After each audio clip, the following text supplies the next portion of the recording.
Hey everyone, Sam King Davis here.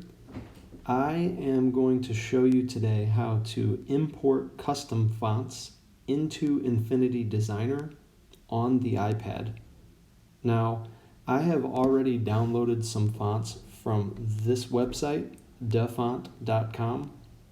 Make sure that if you're going to use this for commercial purposes, you look into that, contact the author and set up a payment arrangement with them. Most of these have information included in them when they download. I am going to use this now for personal purposes, but you just hit the download button and it will download wherever you would like it. It's going to download it as a zipped file. So that's why I'm showing you this, because if you hit the download button and it automatically put it into Affinity Designer, you wouldn't need this tutorial.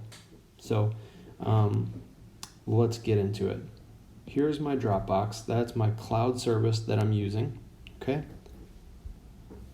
The folder is already open because I've been downloading unzipping these and downloading these and getting these in all morning. So let me go back and just show you from the get-go, from the beginning. So here's all my Dropbox files, right?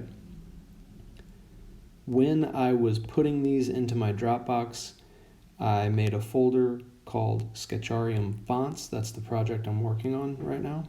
And here we go. Here's the fonts. Okay, so you can see they're all zipped. We'll do this mission right here. Mission accomplished is the name of the font. I'm going to touch the circular menu with the 3 dots right there. It's going to give me this menu. I want to export that.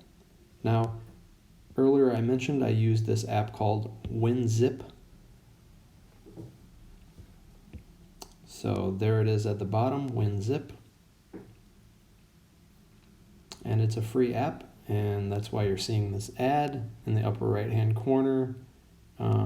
You can just hit the button and it'll take you to what you want. So this is a issue here because the fonts in this particular one look like they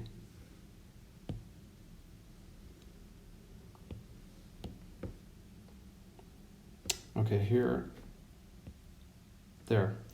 So this is a problem that you can run into, okay?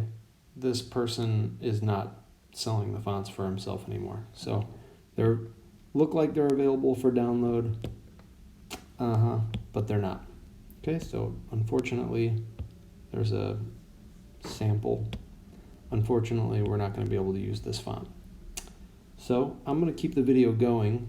I didn't expect that, but I'm going to keep it going because this is a problem that you might run into when you download from dafont.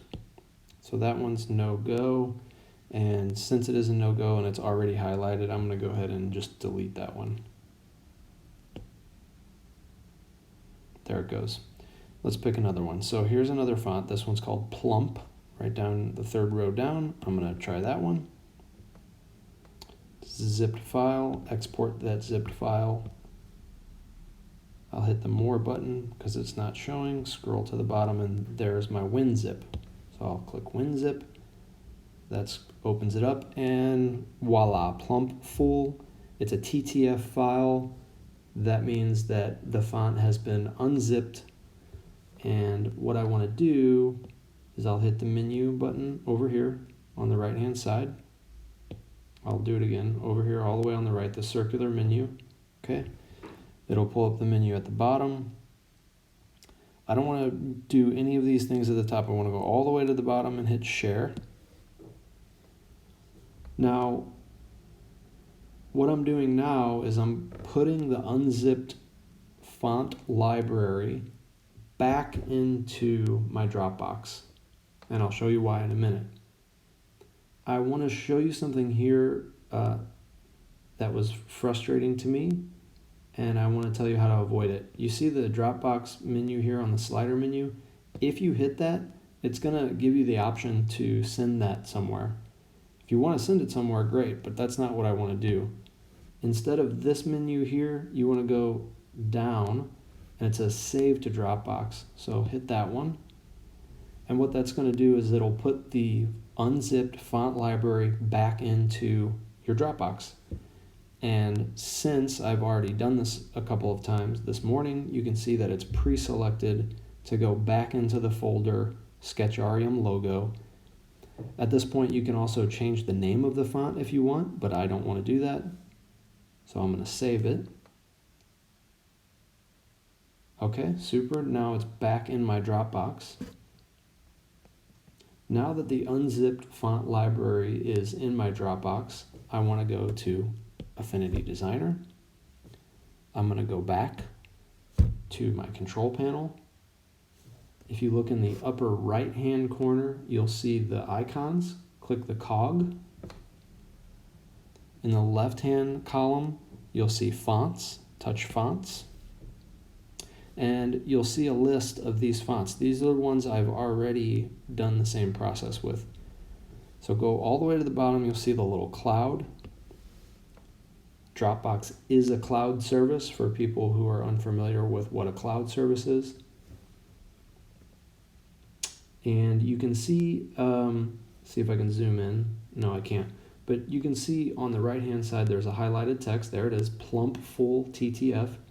And you can see in the upper right-hand corner, it has a little cloud with an arrow pointing down. That means it still needs to be downloaded into Affinity. So I'm going to touch it. There it is. It's downloading very quickly. It did. Bam. It shows up there. I'm going to touch it and hit done. That'll pull me back into my control panel. I'm going to go back into this text project that I have here. In the left-hand column, if you're working with Affinity Designer, you already know that you can hit this artistic text tool there. So I'll open that. I'm going to go to my selector. I'm going to type in plump, because that is the name of it. There it is, plump full. Hit that. I'm going to go back to my art text, and let's demonstrate the text, make sure it works. And there it is, there's the plump. So I just wanted to show you the video because I know personally this stuff can get frustrating and it gets really confusing. You know, you have to go here, there, bounce back around or whatever. I hope this made it easier for you. If there's other videos that you want to see or any other way that I can help you navigate this kind of treacherous landscape, just let me know in the comments below. Hope you enjoyed the video. Make sure you subscribe and hit the notifications button, whether you want to see interviews with professional artists or you just want more tutorial videos like this. Have a good one. Happy designing.